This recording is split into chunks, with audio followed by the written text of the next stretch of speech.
नमस्कार दोस्तों, stock market trading में हम आपका दिल से स्वागत करते हैं। कहीं आप हमारे चैनल पहली बार विजिट किए हैं तो जरूर सब्सक्राइब करिए लेटेस्ट और जेन्युइन इन्फॉर्मेशन पाने के लिए। देखिए, सब्सक्राइब नहीं करेंगे तो घाटा आपका, क्योंकि यहाँ पे हम जो भी बात करते हैं लेटेस्ट और जेन्युइन इन्फॉर्मेशन के साथ बात करते हैं और कुछ ऐसे ट्रिक के बारे में बात करते हैं जहाँ पर पैसा आपका बन सके, कुछ सीख सके और कुछ अर्न कर सके। चलिए बात कर लेते हैं ITI के बारे में, जहाँ पे कंपनी को 200 करोड़ का बिग ऑर्डर मिला हुआ है। इस 200 करोड़ में आप देखेंगे जो कंपनी का ये रिवाइज्ड ऑर्डर क्या है उसके बारे में डिस्कस करने वाले हैं इस वीडियो में, और ये भी डिस्कस करेंगे कि 5% का जो अपर सर्किट वाले शेयर होते हैं वो कैसे आइडेंटिफाई किया जाए कि वहाँ पे 10 से 15% आप कमा सके। देखिए क्या होता है, अपर सर्किट वाले जो शेयर्स होते हैं ना, उसमें क्या होता है, जब सर्किट लगता है 1 दिन लगेगा, 2 दिन लगेगा, फिर उसके बाद साइडवेज हो जाएगा या फिर लोअर सर्किट लगेगा। लोअर सर्किट लगेगा तो रिस्क में आ जाएंगे आप, ठीक है। बट इस तरह के चीज़ें क्राइटेरिया कैसे आइडेंटिफाई करेंगे ये भी इस वीडियो के में हम बात करेंगे, ठीक है। पहले हम बात कर लेते हैं ऑर्डर्स के बारे में।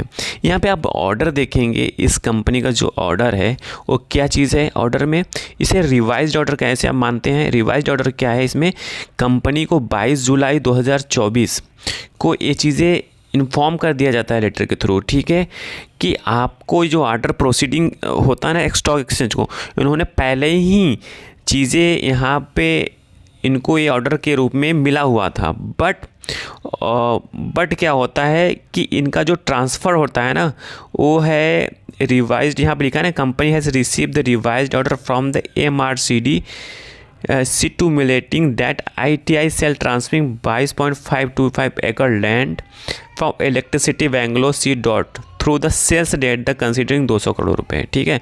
तो यहाँ पे क्या है, कंपनी को पहले से ही ऑर्डर था, ठीक है, बट उसे रिवाइज कर देना, फिर से एक ऑर्डर उसी पे फिर से ऑर्डर दे देना, उसे रिवाइज ऑर्डर कहते हैं, ठीक है। तो यहाँ पे कंपनी को रिवाइज ऑर्डर मिला है 200 करोड़ रुपए का, ठीक है, और इन्होंने एक्सचेंज फाइलिंग में BSE और NSE को बताया है।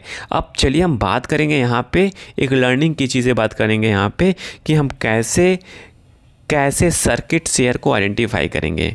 यहाँ पे आप देखेंगे, आप कहोगे कि आप भाई यहाँ पे आप शेयर होल्डिंग पैटर्न दिखा रहे हो। जी हाँ, यही तो इंटरेस्टिंग पॉइंट है। इंटरेस्टिंग पॉइंट यहाँ पे है कि यहाँ पे शेयर होल्डिंग पैटर्न है 90% का है, ठीक है।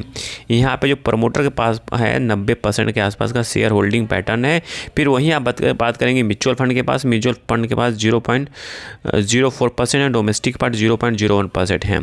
मेन जो इंटरेस्टिंग पॉइंट आता है वो आता है क्या, यहाँ पे रिटेल एंड अदर पे। जितना यहाँ पे रिटेल और अदर के पास जितना कम शेयर रहेंगे, जितना यहाँ पे ट्रिकी पॉइंट बता रहा हूँ, जितना यहाँ पे कम शेयर रहेंगे, जितना परसेंटेज कम रहेगा, सपोज यहाँ पे 9 से 8 हो जाएगा, 6 हो जाएगा, 4 होगा, जितना कम परसेंटेज होगा, ठीक है, वहाँ पे सर्किट लगने का चांस सबसे अधिक होता है। क्यों होता है? क्योंकि लिमिटेड शेयर है ना भाई, यहाँ पे शेयर है, लिमिटेड शेयर है, और जो सेलर होते हैं वो कम होते हैं, बायर अधिक होते हैं। इसके वजह से क्या हो जाता है, कंपनी के शेयर में अपर सर्किट लग जाता है।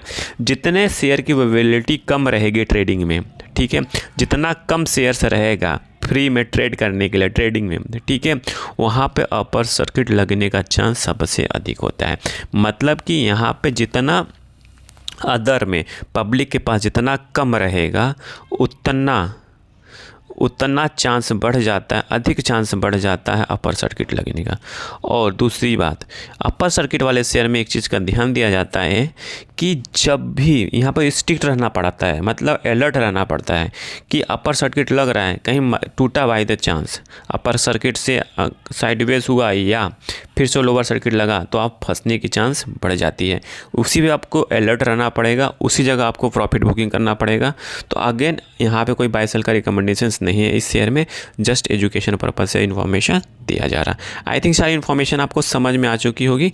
समझ में आ चुकी है तो प्लीज़ लाइक एंड सब्सक्राइब करिए, दोस्तों के साथ जरूर शेयर करिए। Thank you for watching this video.